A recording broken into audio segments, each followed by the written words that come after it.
خداوند کے کلام مقدس کی طرف رخ کریں گے۔ پچھلی بار ہم نے دیکھا ایلیا نبی کی خدمت ایک بیوہ عورت نے کی، اور کال کے دنوں میں خداوند نے اس کے لیے بڑا معجزہ کیا۔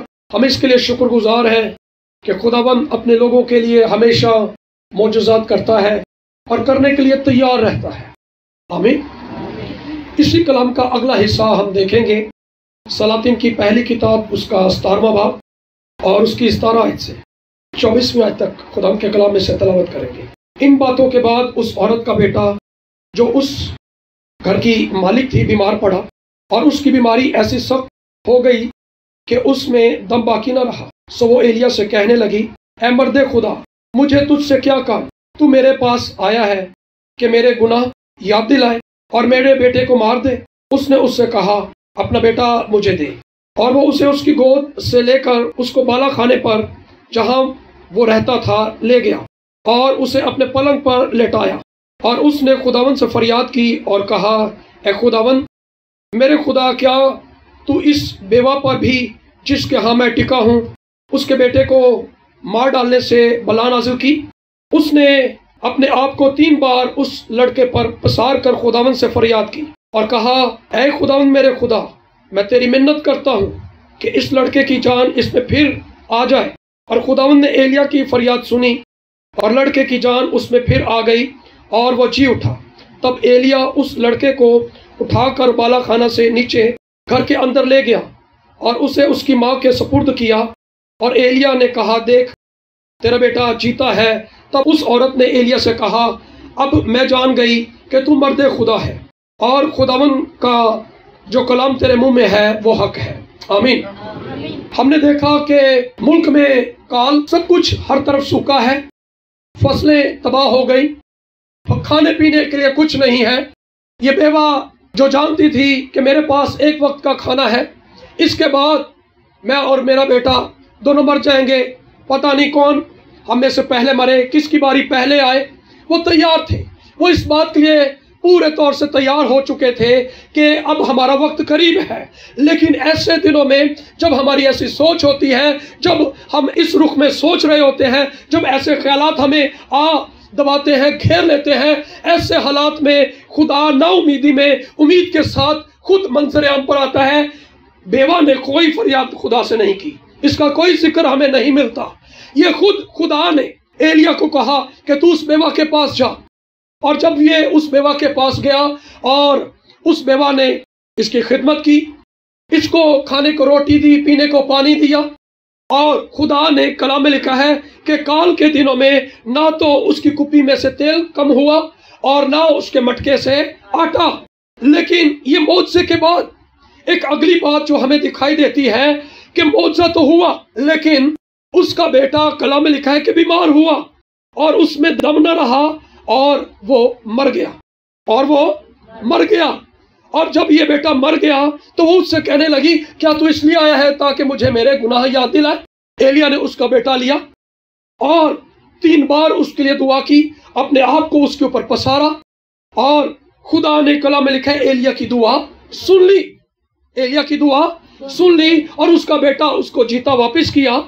پھر وہ کہنے لگی، اب میں جان گئی ہوں کہ تو مرد خدا ہے، اور خداوند کا جو کلام تیرے منہ میں ہے وہ حق ہے۔ آمین۔ خداوند کا کلام تو اس عورت نے قبول کر لیا تھا، لیکن اس کے دل میں ڈاؤٹ تھا، شک تھا۔ اس نے پورے طور سے کلام کا یہ حصہ ہمیں واضح طور پر بتاتا ہے، اس نے ایلیا کو قبول تو کیا، کلام کو قبول تو کیا، لیکن پورے طور سے نہیں۔ اس لیے جب وہ دن گزر رہے تھے، آٹا کم نہیں ہو رہا، کپی میں تیل کم نہیں ہو رہا۔ اب یہ سمجھ رہی ہے کہ شاید میری کسی نیکی کے سبب سے خدا نے میرے ساتھ ایسا کیا ہے۔ اکثر لوگ یہ سوچتے ہیں، پتہ نہیں کیڑی نیکی خدا نو پسند آ گئی، ہم نے کچھ دیا لیا ہے، شاید وہ کام آ گیا ہے۔ کوئی دیا لیا کام نہیں آتا، اگر کام آتا ہے تو گناہوں سے رہائی۔ آمین۔ اس عورت نے فوراً سے اس بات کو بھانپ لیا۔ جب اس کے بیٹے کے اوپر مصیبت آئی، جب مشکل آئی، جب اس کا بیٹا اس کے پاس نہ رہا تو اس کو یاد آیا، کیونکہ یہ نبی کو کہتی ہے کیا تو گناہ یاد دلانے آیا ہے؟ اس کو پتا تھا اس کی زندگی میں گناہ ہے، اس کی زندگی میں گناہ ہے، اس کے گناہ کے باوجود آپ دیکھیں خدا نے اپنے خادم کی خدمت کی خاطر اس بیوہ پر رحم کر دیا۔ کلام میں کیا لکھا ہے؟ خداوند یسوع مسیح نے کیا فرمایا؟ متی کی انجیل اس کے 5ویں باب میں لکھا ہے کہ وہ اپنا سورج نیکوں اور بدوں دونوں پر چمکاتا ہے، وہ فرق نہیں کرتا۔ سورج سب کے اوپر چمک رہا ہے، ہر کوئی یہ کہہ سکتا ہے کہ جی یہ میری نیکی کی وجہ سے چمک رہے ہیں۔ نو، یہ کسی کی نیکی کی وجہ سے نہیں چمک رہا، یہ خدا کی پہلی بات محبت سے چمک رہا ہے، دوسری بات اس کی قدرت سے چمک رہا ہے۔ آمین۔ خدا کی محبت یہ ہے کہ وہ کسی کے ساتھ فرق نہیں کرتا، خدا کسی کے ساتھ فرق نہیں کرتا، لیکن ہم انسان فرق کر جاتے ہیں۔ اچھی پوشاک والے کو تو آگے لا کے بٹھاتے ہیں، لیکن اگر کسی کی پوشاک اچھی نہ ہو تو ہم اس سے ہاتھ ملاتے ہوئے جھجکتے ہیں۔ اچھی محفل میں کہتے ہیں یار ہے کدھر آ گیا ہونا، ادھر ہاتھ بھی ملانا پڑے گا، ادھر سلام دعا بھی لینی پڑے گی۔ ہم فرق کرتے ہیں لیکن خدا فرق نہیں کرتا۔ خدا نے اس کی زندگی میں جو کچھ تھا اس کے باوجود اس پر رحم کر دیا۔ یہ بڑا حیران کن واقعہ ہے، بائبل کے اندر یہ خدا کے فضل سے بھرا ہوا ہے یہ واقعہ۔ آپ دیکھیں اس کی زندگی میں گناہ ہے، اس کو پتا ہے، لیکن اس کے باوجود خدا نے اس کو کال کے دنوں میں کثرت سے کھلایا ہے، کمی نہیں ہونے دی۔ کیا یہ خدا کا رحم نہیں؟ کیا یہ خدا کا فضل نہیں؟ کیا یہ خدا کی محبت نہیں؟ کیا خدا نے اپنے رحم سے اس کو سنبھال نہیں لیا؟ ایسے حالات میں ہم سوچتے ہیں کہ ہمیں کچھ کرنا پڑے گا۔ میں کہتا ہوں کہ صرف خدا پر بھروسہ کیجئے، خدا کی ذات کو دیکھنا شروع کیجئے۔ اور دوسری بات، جیسے ہی اس عورت کی زندگی میں مصیبت آئی، اس نے فوراً سے اپنے آپ کو چیک کیا، اس نے اپنے آپ کو چیک کیا اور اس کو یاد آ گیا کہ ہاں میری زندگی میں تو گناہ موجود ہے، یہ تو سب کچھ خدا کی رحمت سے ہے، یہ تو خدا کے فضل سے ہے۔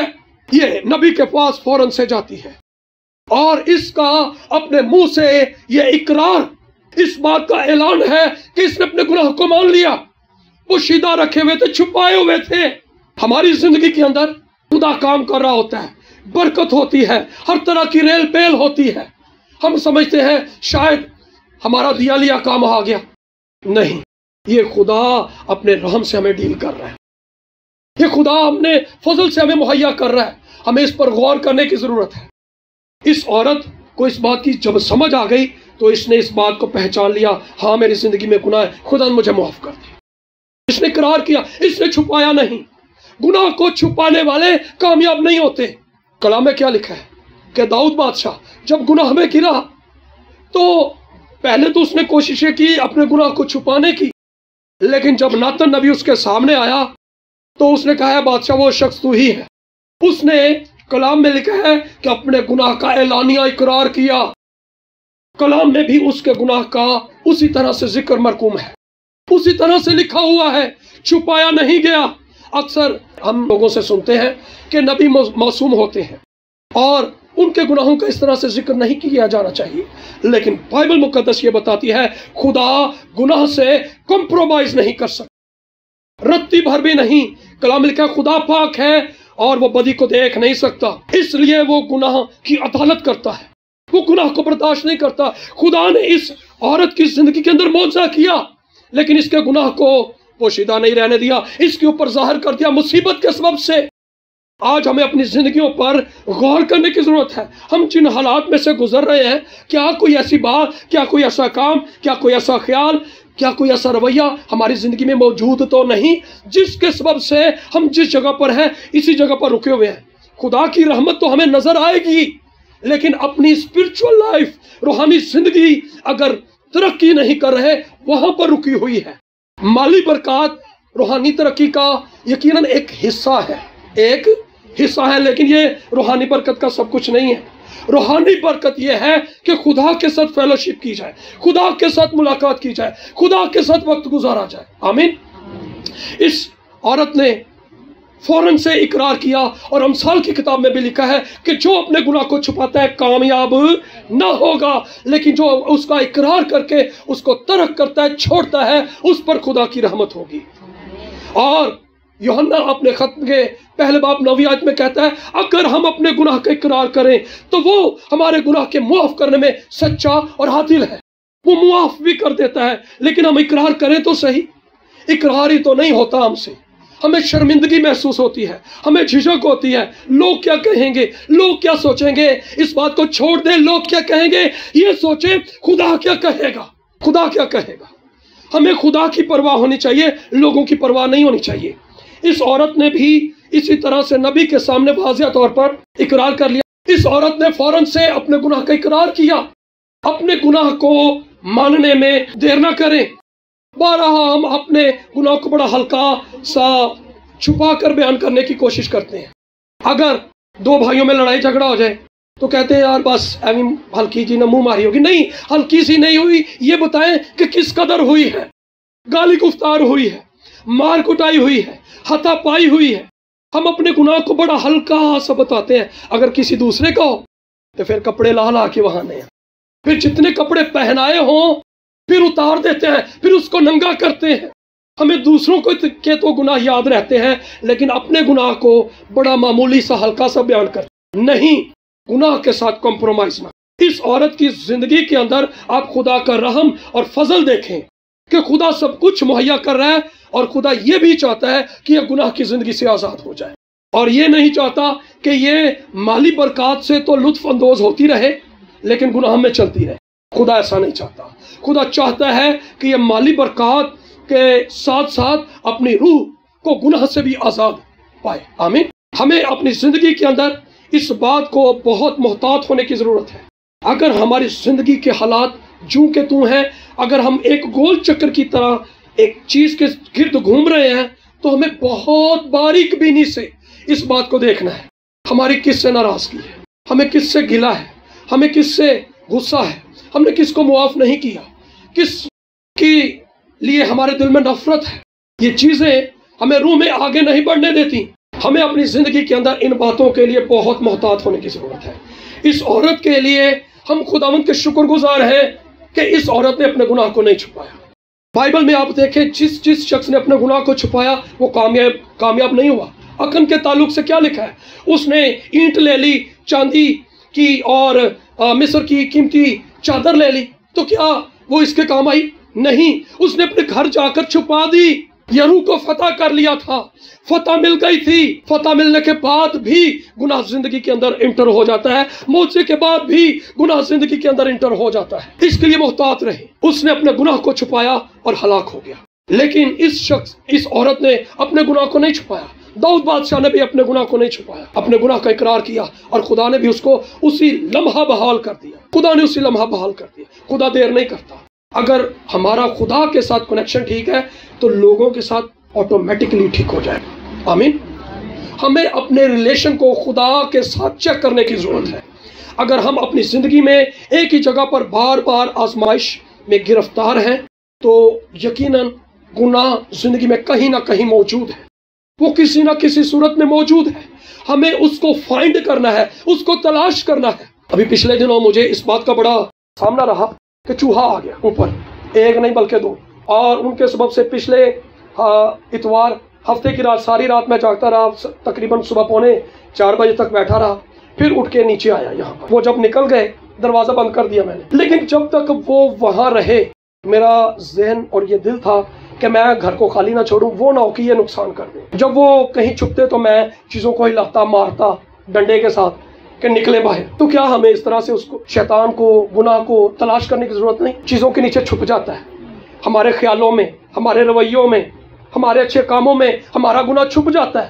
ہم اچھے رویوں کو نہ دیکھیں، اچھے کاموں کو نہ دیکھیں، بلکہ تلاش کریں کہ کہاں پر گناہ ہماری زندگی میں موجود ہے۔ جو ہی ہم اس کو نکالیں گے ہماری زندگی میں آرام ہو جائے گا۔ جب چوہا گھر سے نکلتا ہے پھر سکون ہوتا ہے کہ نہیں ہوتا؟ ہر بندہ ذہنی طور سے سکون ہو جائے، نقصان سے بھی بچ جاتے ہیں اور ذہنی طور پر اطمینان بھی مل جاتا ہے۔ آمین۔ اسی طرح سے جب گناہ کو ہم تلاش کر لیتے، پھر اس کا اقرار کر لیتے اور اس کو چھوڑ دیتے ہیں تو پھر ہمیں اطمینان مل جاتا ہے، پھر زندگی پرسکون ہو جاتی ہے۔ آمین۔ اس عورت نے یہ ظاہر بھی کیا کہ تو مرد خدا ہے اور تیرے منہ میں جو کلام ہے وہ حق ہے۔ کلام کو قبول کر لیا، لیکن اس کے بعد اس نے کلام کے اوپر شک بھی کیا۔ یہ گناہ ہے اس کا، کلام کے اوپر شک کرنا کہ کیا ایسا ہی میری زندگی میں چلتا رہے گا۔ اس کی زندگی کے اندر مصیبت کو لے آیا، اس کی زندگی میں